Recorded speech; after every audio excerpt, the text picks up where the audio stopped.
Hi, I'm Summer, and today I'm going to teach you how to make an herbal honey. So herbal honeys, also called melitas in traditional herbalism, are often used to preserve medicine for a longer time. So we love having herbal honeys handy, and we do it a little differently. You can use any kind of dried herbs. Usually folks use things that are cut and sifted.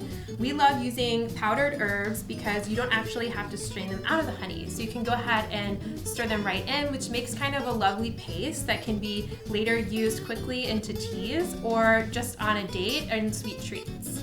So today we're going to use astragalus, which is an adaptogen that we love that helps to promote the immune system health. It's great to use ahead of cold and flu season to help give your immune system a boost. And then we have a lot of digestive system and warming herbs. We have things like cardamom, we have cinnamon, turmeric, and a little bit of spicy ginger. When we make our herbal honeys, we like to use a runny honey. And runny honeys are important because they are going to mix a lot easier with these powdered herbs. When you have a honey that's been sitting around for a while, it often crystallizes, which makes it harder to mix together. We prefer using honey that's local. That's also another thing that's going to help with your immune system. A honey being from your local bioregion is really important, and raw.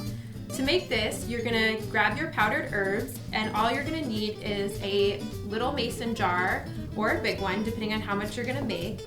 And we like to use a chopstick to stir, and you're going to see why.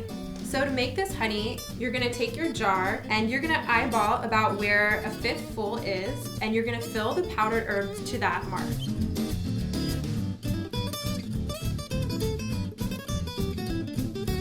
Once that's in there, you're going to slowly add your honey, and then maybe take a pause when it's about halfway full, and take your spoon or your chopstick and you're going to begin to stir. And at first it's going to look like it's never going to all combine, but slowly and surely as you continue to stir, everything's going to emulsify together, and you'll add more honey in as you go until you have a really smooth paste and an adaptogenic honey.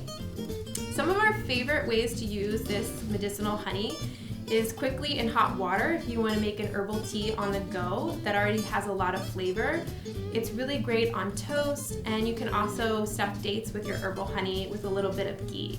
So that's it, honey.